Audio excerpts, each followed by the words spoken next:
që Aleanca nuk e kalon pogën, por Aleanca me gjithat mriti që jo me rujt, por edhe me e rrit paka shumë votën e saj, mundet eventualisht me humb një ulse me votat e Mergatës, por nga 8 në 7.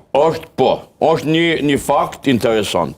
Nëse vetëvendosja i fiton 80% të votës e Mergatës, mërin absolutisht nuk mërin ma shumë se 4 deputet. 52 i bjen me pas. Që i bjen 52. Me 8 të pakicave jo sërbe, mërin në 60. Edhe nga zgjedhjet e kalume ju e dini që i ka pos vetëm 8 deputet të pakicave jo sërbe, prej vetës, pushteti. Në këtë situatë me 60 vota, do mos sfidohet krijimi i qeverisë së re. Prandaj, nëse dalin numrat qështu, sipas projeksioneve të shoqënisë civile, del qështu, atëherë Aleanca bëhet vendimtare për krijimin e qeverisë. Nëse Aleanca bëhet vendimtare për krijimin e qeverisë, atëherë kjo e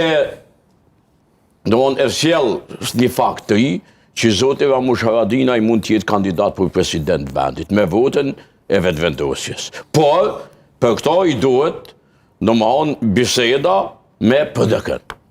Dhe unë mendoj që PDK janë që situatë që është nuk e refuzon zotin Haradinaj. Nuk ka arsye realisht me refuzon. Se s'ka asnjë arsye.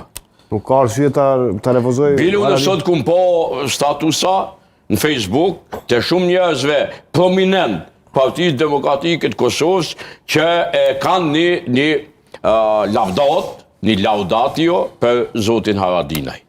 A mund të kthehet një opsion i tillë? Unë nuk besoj, sa do që mund më prodhu dinamika